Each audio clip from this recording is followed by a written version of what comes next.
Good morning, students. In this lecture, we are going to discuss about the topic corticosteroids. Very important topic, B.Pharm third year.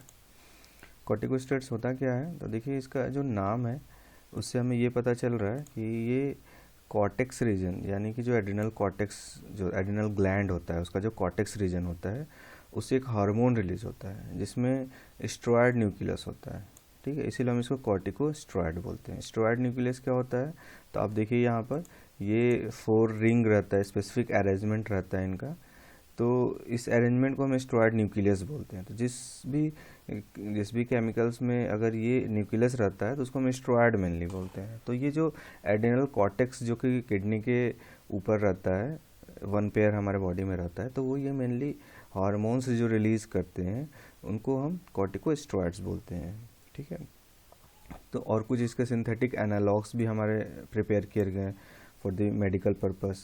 तो 2 mainly corticosteroids अपने body में होते हैं. एक glucocorticoids जो कि mainly glucose metabolism, protein metabolism को control करते हैं, and the another ways mineralocorticoids जो कि नाम ही बता रहा है कि ये मिनरल्स जो रहते हैं अपने बॉडी में उसको मेनली सोडियम एंड वाटर को रिटेन करते हैं अपने बॉडी में. ठीक है, और एक एंड्रोजन भी होता है जो कि मेनली मस्कुलिन कैरेक्टर जो रहता है उसको मेंटेन करता है. ठीक है, तो बहुत ही इम्पॉर्टेंट हार्मोन रहता है ये अपने बॉडी में.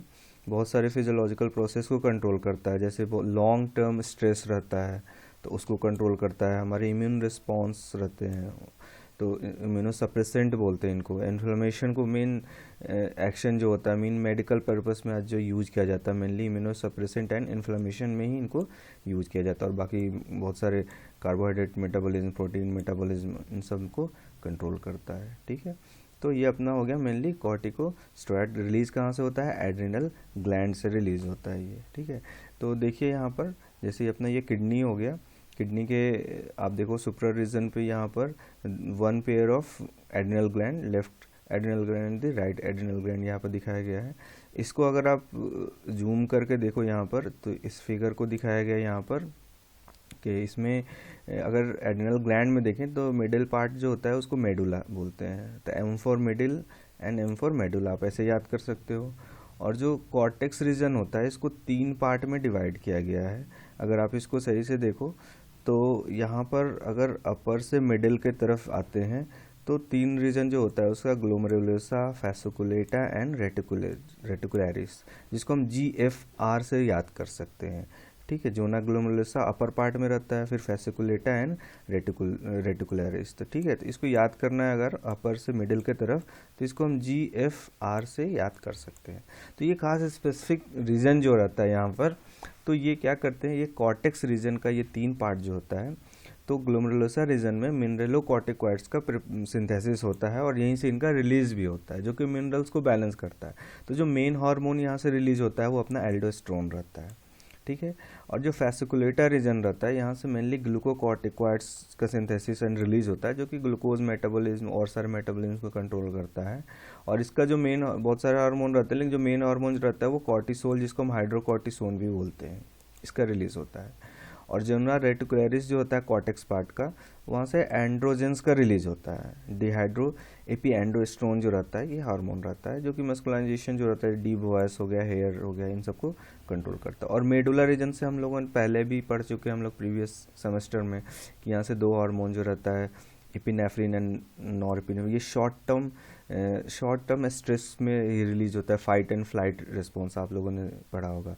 लेकिन लॉन्ग टर्म रिस्पॉन्स रहता है तो उस वक्त क्या होता है कि इनका रिलीज होता है. तो ये लोकेशन आई थिंक क्लियर हो गया होगा कि यहाँ पर किडनी के अपर पार्ट में ये अपना एड्रिनल ग्लैंड को अगर लॉन्ग करके देखा जाए, जूम करके देखा जाए तो इसमें एक मिडिल पार्ट मेडुला होता है, जो आउटर पार्ट है कॉर्टेक्स को 3 रीजन में GFR में, और वहाँ से इन हार्मोन्स का रिलीज होता है. और इस सब में स्टेरॉयड स्ट्रक्चर रहता है, न्यूक्लियस रहता है, इसलिए इसको हम स्टेरॉयडल हार्मोन भी बोलते हैं. अब इनका रेगुलेशन अगर हम देखें, सिक्रेशन का रेगुलेशन कैसे होता है, देखो ये केडी त्रिपाठी से ये डायग्राम यहाँ पे लिया गया है. तो सिंपल सा इनका रेगुलेशन क्या होता है कि जो हाइपोथैलेमस होता है, पिट्यूटरी, हम लोगों ने एंटीरियर पिट्यूटरी ग्लैंड जो पढ़ा था उसमें हाइपोथैलेमस क्या होता है कि ब्रेन का CNS का पार्ट रहता है, it is not a gland. ये एक हार्मोन रिलीज करता है कॉर्टिकोट्रोपिन रिलीजिंग हार्मोन या फिर कॉर्टिकोट्रोपिक रिलीजिंग फैक्टर भी बोलते हैं, जो कि एंटीरियर पिट्यूटरी पे एक्ट करता है और यहाँ से एडिनोकॉर्टिकोट्रोपिक हार्मोन को रिलीज करता है। आप देख सकते हो दोनों डायग्राम में। और फिर उसके बाद एडिनोकॉर्टिकोट्रोपिक हार्मोन जो रहता है ये अपने एड्रिनल ग्लैंड, देखो ये कॉर्टेक्स रीजन है, ये मेडुला रीजन है, यहाँ पर आप देख सकते हो, इसको ये जूम करके इस फिगर को दिखाया गया है, ठीक है। तो यहाँ से क्या होता है कि कॉर्टेक्स रीजन में आप देखो ग्लोमेरुलस फेसिकुलेटा एंड रेटिकुलर, यहाँ से अल्डोस्टेरोन, हाइड्रोकोर्टिसोन एंड डिहाइड्रोएपिनेफ्रिन यानी एंड्रोजन जो होता है इनका रिलीज होता है। तो देखो कभी कोई स्ट्रेस रहा, शॉर्ट टर्म स्ट्रेस रहता है तो डायरेक्टली मेडुला रीजन पे एक्ट करके एड्रेनलिन को सिक्रेट करता है, जो कि हमारा स्ट्रेस जो शॉर्ट टर्म स्ट्रेस रहता है उसको कंट्रोल करता है। Fight and flight response, heart beat बढ़ जाना, ये सब को कंट्रोल कौन करता है? एड्रेनलिन। अगर कोई लॉन्ग टर्म तक रहे तो उस वक्त क्या होता है, देखो आप कि ब्रेन का जो हायर सेंटर रहता है वो हाइपोथैलेमस को मैसेज देता है, तो ये फिर CRF यानी कॉर्टिकोट्रोपिन रिलीजिंग फैक्टर से एंटीरियर पिट्यूटरी को मैसेज देता है, जिससे ACTH का रिलीज होता है और फिर सारे ये कॉर्टिकोस्टेरॉइड्स का रिलीज होता है। तो ये क्या करता है कि ये लॉन्ग टर्म स्ट्रेस को कंट्रोल करता है, मोर ग्लूकोज का सिक्रेशन ज़्यादा करके, हाइपरग्लाइसेमिया करके, एनर्जी की ज़्यादा रिक्वायरमेंट होगी अगर ज़्यादा स्ट्रेस का सिचुएशन है तो, ठीक है। और फिर आप एक इम्पॉर्टेंट चीज़ देखिए, जो हाइड्रोकॉर्टिसोन जिसको हम कॉर्टिसोल बोलते हैं, ग्लूकोकॉर्टिकॉइड होता है, ये क्या करता है कि इनहिबिटरी रेस्पॉन्स देता है, निगेटिव फीडबैक बोलते हैं। It is very important for the control of release of ACTH and this corticosteroids. तो ये इनहिबिटरी और फीडबैक देता है, निगेटिव फीडबैक देता है ACTH से, जिसकी वजह से ACTH का सिक्रेशन रुक जाता है, और हाइपोथैलेमस से भी देता है, जिसकी वजह से ये फैक्टर जो होता है कॉर्टिकोट्रोपिक रिलीजिंग फैक्टर ये रिलीज नहीं होता। तो इस तरह से ये ऑप्टिमम क्वांटिटी जो होता है ये मेंटेन होता है। तो इसमें इंपॉर्टेंट क्या है, इंपॉर्टेंट ये रहता है कि निगेटिव फीडबैक सिर्फ कौन दे रहा है यहाँ पे, ग्लूकोकॉर्टिकॉइड दे रहा है यहाँ पर, ठीक है। तो इसके लिए ये निगेटिव फीडबैक देके इसको रोकता है और स्ट्रेस कंडीशन में। और अगर कभी मान लीजिए कि लो BP हो गया ड्यू टू द हाइपोवोलेमिया, तो उस वजह से भी क्या होता है, हम लोगों ने पढ़ा है कि रेनिन एंजियो सिस्टम जो होता है ये एक्टिवेट होता है, तो जिसमें जक्स्ट्राग्लोमेरुलस एपैरेटस जो होता है वो रेनिन का सिक्रेशन करता है, फिर एंजियोटेंसिन से एंजियोटेंसिन फर्स्ट एंड सेकंड बनता है, और ये अपने ग्लोमेरुलर रीजन पे एक्ट करके मेनली एल्डोस्टेरोन का रिलीज कराता है, और एल्डोस्टेरोन फिर क्या करता है, सोडियम और वाटर रिटेंशन करके BP को मेंटेन कर देता है ये, ठीक है। तो ये रेगुलेशन हो गया इसके सिक्रेशन को। तो इस एक्सिस को देखो आप, इसमें 3 ऑर्गन मेनली इन्वॉल्व है, hypothalamus, anterior pituitary and adrenal gland. तो इसीलिए हम इसको बोलते हैं हाइपोथैलेमो पिट्यूटरी एड्रिनल एक्सिस बोलते हैं, जो कि इस कॉर्टिकोस्टेरॉइड के रिलीज को रोकता है। तो ये आपका कैडेथिरपैटिक हो गया। और अगर आप चाहो सिंपल इसको HPA एक्सिस जो होता है, हाइपोथैलेमो पिट्यूटरी एक्सिस, उसको आप चाहो तो यहाँ से ये शॉर्ट में दिया गया है, इसको भी आप बना सकते हो अगर एग्जाम में आता है तो, ठीक है। तो इसका रेगुलेशन हो गया कि कैसे इनका सिक्रेशन को हम रेगुलेट करते हैं। अब आते हैं हम लोग इनके एक्शन। तो देखिए कॉर्टिकोस्टेरॉइड्स में मेनली दो एक्शन देखा गया है। एक मिनरलोकॉर्टिकॉइड एक्शन जो कि मिनरल्स को कंट्रोल करता है by sodium and water retaining property, यानी कि ब्लड प्रेशर को मेनली कंट्रोल करता है ये, जिसमें अल्डोस्टेरोन मेन हार्मोन रहता है। और दूसरा जिसका ग्लूकोकॉर्टिकॉइड्स बोलते हैं, ग्लूको आप देख ही रहे हैं कि ग्लूकोज मेटाबॉलिज्म पे मेनली एक्शन करता है, जिसमें हाइड्रोकोर्टिसोन या कॉर्टिसोल मेनली हार्मोन रहता है, जो कि ग्लाइकोजन ग्लूकोजन नियोजेनिक इफेक्ट देता है। तो इनको हम एक एक करके देखते हैं। मिनरलोकॉर्टिकॉइड एक्शन मेनली अल्डोस्टेरोन से होता है, ये कंट्रोल कैसे होता है, तभी हम लोगों ने देखा कि रेनिन एंजियोटेंसिन सिस्टम जो होता है इसको कंट्रोल करता है।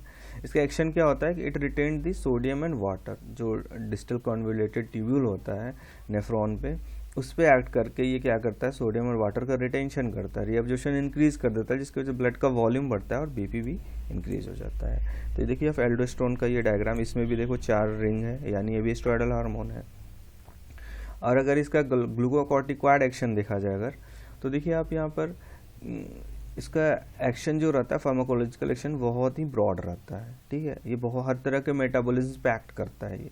देखिए जैसे कार्बोहाइड्रेट मेटाबॉलिज्म की अगर हम बात करें तो वहाँ पर ये लीवर में क्या करता है, ग्लाइकोजन का डिपोजिशन इंक्रीज करता है, और ग्लूकोनियोजिनेसिस, ग्लूको मतलब ग्लूकोज फॉर्मेशन, ग्लूकोजिनेसिस मतलब हो गया ग्लूकोज का फॉर्मेशन, नियो मतलब कि अदर देन ग्लाइकोजन, तो उसको हम बोलते हैं ग्लूकोनियोजेनेसिस। जैसे अमीनो एसिड से बनना, फैट से बनना, तो यानी ये ग्लूकोज का मेनली क्वांटिटी को क्या कर रहा है, इंक्रीज कर रहा है, ठीक है। तो ब्लड में क्या हो जाएगा, ग्लूकोज बहुत ज़्यादा इंक्रीज हो जाएगा।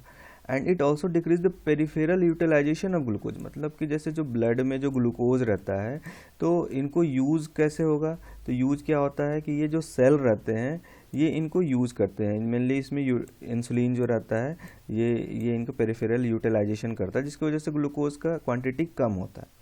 लेकिन ये इसको डिक्रीज कर रहा है, यानी कि इस यूटिलाइजेशन को सेल के यूटिलाइजेशन से रोक रहा है, यानी कि ब्लड में ग्लूकोज के लेवल को इंक्रीज कर रहा है, यानी it creates a diabetic like state, ठीक है। तो the net result is that it causes the hyperglycaemia, मतलब कि ब्लड में क्या करता है, ग्लूकोज के लेवल को बहुत ही ज़्यादा इंक्रीज कर देता है। और टिश्यू सेंसिटिविटी जो इंसुलिन होता है उसको कम, क्योंकि इंसुलिन क्या करता है, यूज़ कराता है, लेकिन उसको कम कर देता है, यानी इंसुलिन रेजिस्टेंस एक तरह से हम कह सकते हैं। तो इसीलिए इसको हम डायबिटिक्स में यूज़ नहीं करते, क्योंकि डायबिटिक्स में क्या होता है कि टाइप 2 डायबिटीज़ में मेनली इंसुलिन जो रहता है उसका रेजिस्टेंस हो जाता है और बॉडी जो रहता है ग्लूकोज का यूज़ नहीं कर पाता है, जिसकी वजह से ये मेनली प्रॉब्लम हाइपरग्लाइसेमिया हो जाता है। तो एक तरफ से हम कह सकते हैं कि ग्लूकोकॉर्टिकॉइड्स एक्शन में इसका कि इट कॉजेज हाइपरग्लाइसेमिया, मतलब कि ग्लूकोज का लेवल अपने ब्लड में बढ़ा देता है। और अगर प्रोटीन मेटाबॉलिज्म की बात करें तो it act as a catabolic, मतलब कि ये प्रोटीन को तोड़ता है, प्रोटीन ब्रेकडाउन करता है ये, ठीक है। अब हम जानते हैं कि अपने बॉडी में प्रोटीन का कितना इंपॉर्टेंट एक्शन रहता है, जिसकी वजह से प्रोटीन का ब्रेकडाउन होने की वजह से बहुत सारे इसमें एडवर्स इफेक्ट भी देखने को मिलते हैं, जैसे thinning of skin, loss of bone matrix, growth retardation, हमारे ग्रोथ के लिए भी प्रोटीन का इम्पोर्टेंट होता है। जो लिम्फोसाइट्स होते हैं उनका डेथ होने लगता है, मसल वेस्टिंग होने लगता है, तो ये सारे इफेक्ट देखने को मिलते हैं। फैट मेटाबॉलिज्म में देखा जाए अगर तो यहाँ पर ये लिपोलाइसिस करता है, मतलब जो लिपिड रहता है इनको ब्रेक डाउन करता है फ्री फैटी एसिड्स में, ठीक है। और एक बहुत ही इम्पॉर्टेंट इसका एक्शन रहता है, it causes the redistribution of body fat. अगर लॉन्ग टर्म तक अगर हम इसको यूज़ करते हैं मेडिकेशन, अगर हम सिंथेटिक ग्लूकोकॉर्टिकॉइड्स, तो उस केस में it causes the redistribution of the body fats, मतलब जो अपने हैंड में जो फैट्स रहते हैं उनको वहाँ से हटा के फिर हमारे जो नेक रीजन, फेस रीजन और शोल्डर रीजन यहाँ पर ला के डिपोजिट कर देता है। अब आप सोचो कि अपना जो हैंड और फीट रहेगा वो तो थिन हो जाएगा, लेकिन फेस, नेक एंड शोल्डर जो होगा वो क्या हो जाएगा, बहुत ही ज़्यादा डिपोजिशन हो जाएगा फैट का, जिसकी वजह से मून फेस हो जाएगा, एकदम गोल सा चेहरा हो जाएगा, फिश माउथ, ठीक है, एकदम बल्कि माउथ दिखने लगेगा। एंड बफेलो हैम, जो बफेलो रहते हैं उनका हम जो रहता है निकला, वैसे ही हमारा सोल्जर पे पूरा डिपोजिशन हो जाएगा, तो हम बफेलो की तरह एकदम से हम्प की तरह दिखता है, जिसको हम कुशिंग सिंड्रोम भी बोलते हैं ज़्यादा दिन यूज़ करने पे। तो ये बहुत ही एक लॉन्ग टर्म यूज़ करने पे देखा गया है ये। अगर इसकी कैल्शियम की बात करें तो इट इंक्रीजेज द ऑस्टियोक्लोज, मतलब बोन डिजॉल्विंग एक्शन बढ़ा देता है, बोन को वीक कर देता है जिसकी वजह से, और इसके एब्जॉर्प्शन को रोकता है इंटेस्टाइन से, और मतलब कि कैल्शियम की कमी हो जाती है इसको यूज़ करने से। स्केलेटल मसल्स में भी देखें अगर तो it is required for the normal function of the skeletal muscle, लेकिन अगर इसका कमी या हाइपोसिक्रेशन हो गया या फिर हाइपर हो गया अगर कॉर्टिकोस्टेरॉइड्स, तो दोनों केस में वीकनेस हो जाएगा ड्यू टू द हाइपो कम होने की वजह से क्या हो जाएगा, इनएडिक्वेट सर्कुलेशन की वजह से, और अगर ज़्यादा होगा तो ये क्या करता है, पोटेशियम जो रहता है उसकी कमी हो जाएगी, क्योंकि ये पोटेशियम के एक्सक्रीशन को इंक्रीज करता है, तो उस केस में भी हमें मसल वीकनेस हो जाएगा। The most important action is the anti inflammatory effect. इसके वजह से आज ज़्यादातर जो एंटी इन्फ्लामेटरी डिजीज़ रहता है उसमें इसका यूज़ किया जाता है। ये किसी तरह का भी अगर इन्फ्लामेशन हो, किसी कॉज का भी, उसको सप्रेस कर देता है, और ये सिम्टोमेटिक इफेक्ट बहुत ही फास्ट रहता है। मतलब एक तरफ से देखा जाए तो हर तरह के इन्फ्लामेटरी डिजीज़ में इसको as a reserve drug use किया जाता है, सीवियर टाइप में हो तो इसको यूज़ किया जाता है। तो anti inflammatory and immuno suppressant, immune system को हमारे ये जैसे ऑटोइम्यून डिसऑर्डर रहता है उसमें इसको यूज़ किया जाता है इसको मेनली। तो ये मेनली क्या करता है कि जैसे हम लोगों ने देखा था कि जब भी प्रोस्टाग्लैंडिन और ल्यूकोट्राइन्स की वजह से ही मेनली क्या होता है कि इन्फ्लामेशन होता है, हमारा मेम्ब्रेन फॉस्फोलिपिड जो होता है, फॉस्फोलाइपेज A2 के प्रेजेंस में एराकिडोनिक एसिड का फॉर्मेशन करता है, जो कि साइक्लोहेक्सिन एंजाइम उसको प्रोस्टाग्लैंडिन में कन्वर्ट करता है, जिसकी वजह से रेडनेस, जो भी इन्फ्लामेशन होता है, ल्यूकोट्राइन्स जिसकी वजह से म्यूकस, जो भी ब्रोंकल डिसऑर्डर्स हमें देखने को मिलता है। तो इन सब को कैसे रोकता है कि ये लिपोकोर्टिन एक प्रोटीन का फॉर्मेशन करता है, जो कि फॉस्फोलाइपेज A2 को इनहिबिट करता है, और ना ही प्रोस्टाग्लैंडिन का सिंथेसिस होता है, ना ही ल्यूकोट्राइन्स का सिंथेसिस होता है, जिसकी वजह से हमारा इन्फ्लेमेशन को टोटली रोक देता है ये। और जो प्रोम इन्फ्लेमेटरी मेडिएटर्स होते हैं, जैसे TNF अल्फा हो गया, इसको इनहिबिट करता है ये, और मतलब कि इन्फ्लेमेशन में बहुत ही हेल्पफुल रहता है ये। लेकिन एक चीज़ है कि इन्फ्लेमेशन को रोक तो देता है, लेकिन सिम्टोमेटिक देता है, जो अंडरलाइंग कॉज जो रहता है उसको नहीं रोकता है। जैसे ये पैलिएटिव ओनली कंफर्ट के लिए रहता है, सिम्टम्स को रोकना है अगर जल्दी से, तो हम इसको कॉर्टिकोस्टेरॉइड्स को यूज कर सकते हैं, लेकिन जो कॉज रहता है उसको भी अलग अलग मेडिकेशन से उसको रोकना रहता है।